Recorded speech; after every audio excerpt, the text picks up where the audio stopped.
Charmaine Flanders. I had to take notes on you because you're so popular and you do so much. Congratulations on your success. Thank you. Yeah, when did you know you wanted to be an artist? Ever since I was real little.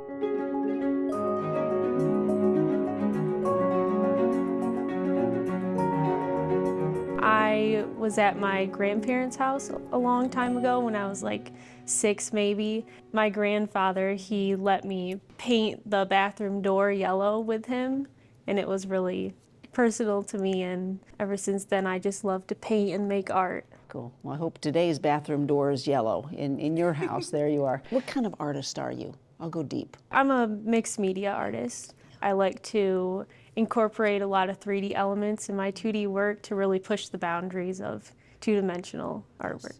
And these are all displayed here at City Hall of Portage. Why did that and how did that come to be? I saw there was a competition and I thought maybe I'll apply. It's for Black History Month to exhibit here. And you won. Yep, and I won. Yeah, let's just go there. Yep. Another medium. Is there a sculpture here on the grounds? Yes, there is one sculpture. They had us make a self-portrait, and I didn't want it to be very detailed and like me, so I kept it very smoother features, and I wanted it to showcase my personal growth. Having the flowers that are coming out of the top represent growing internally, and then, you know, the flowers will bloom at the end. Another little piece of that, I have like a flower crown around the top of it, which kind of blends in along with it. And that's extremely personal to me because back in high school, I used to wear flower crowns every single day. I had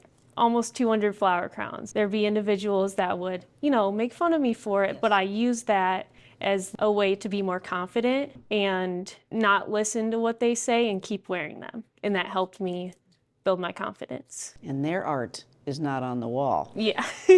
There was education involved in this. Mm-hmm. Yes, talk about it. I started out at KVCC to get my associate's degree, and then I went to Western to get my bachelor's degree in art. What is your current job? I'm an art instructor at MRC Artworks, so I teach art to adults with disabilities. It's a skill building program, so it's focused on building their skills so they can have different jobs. What's the experience like for you? I mean, you're helping others. It makes me happy, especially with my job right now at MRC Artworks. Seeing the individuals grow, not only with their art, but grow their skills so they can get a different job later on. Art for all. Yes.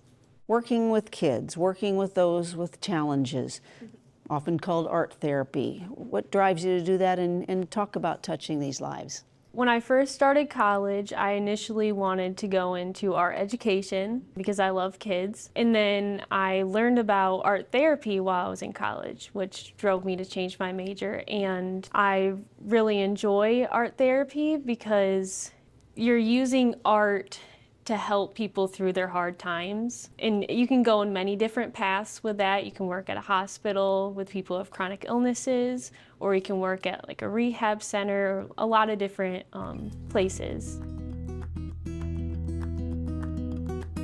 All right, let's talk about what else you're talented at, for lack of better terms. Let's talk about vision. Vision I created while I was studying at Western. I completely built the frame for it. It's all wood. Yeah, it was a little out of my comfort zone, but I'm happy with how it turned out. The main point of this painting is to kind of show an artist during their process and like their vision. What's your process? Do you sketch it out? Do you go with the flow? Rock and roll music in the background? How do you make it work? Back at Western, you know, instructors tell you that you should, you know, sketch out a bunch of different sketches and really plan it out. But part of my artistic process, I usually put on some music, a playlist that usually goes into the painting. And I kind of mostly go with the flow. I get inspired by something and I start creating. This, an example of your good work, still in the works? Yes, I would consider it three-dimensional. At first glance, it looks 2D, but when you look closer, you can see the three-dimensionality of the flowers, I used molding paste, which is almost like painting with frosting. Just don't eat the paint. Yeah, please don't.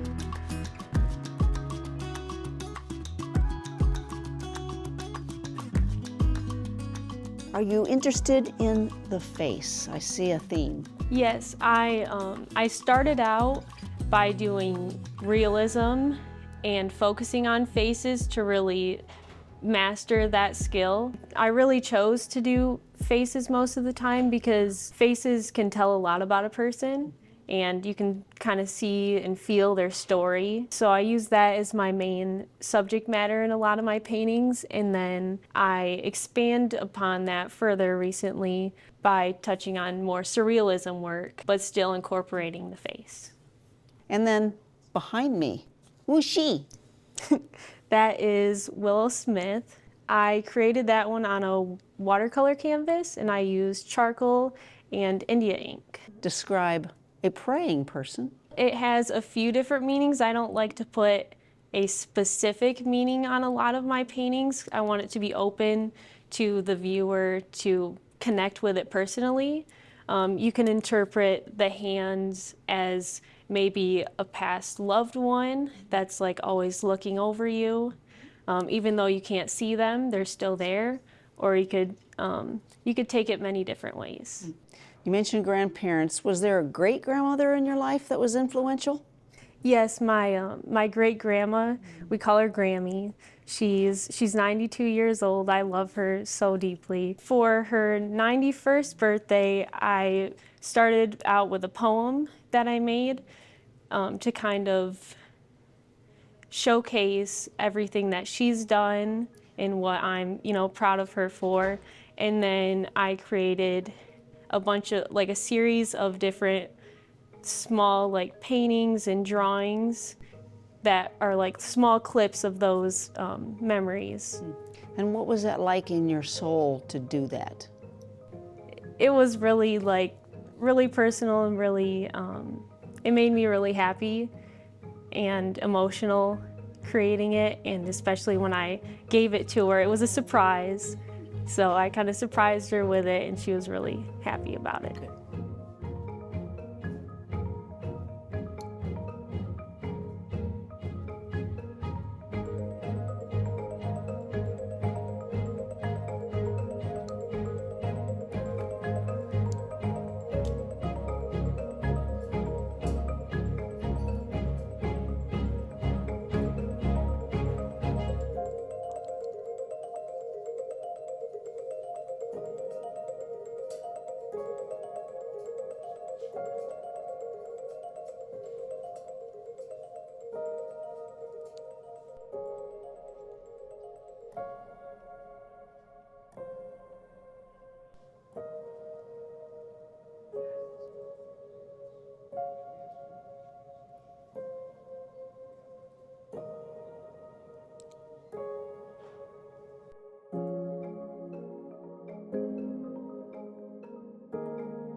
What drives you to do the best you can?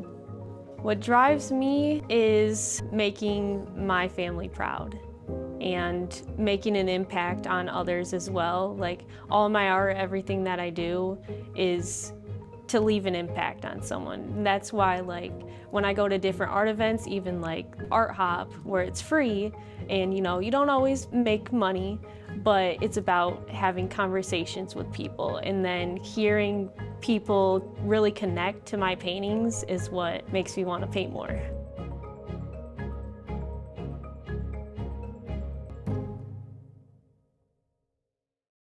Be sure to find us on YouTube and Instagram. Exclusive videos, extended content, and behind-the-scenes pictures. Just search Kalamazoo Lively Arts.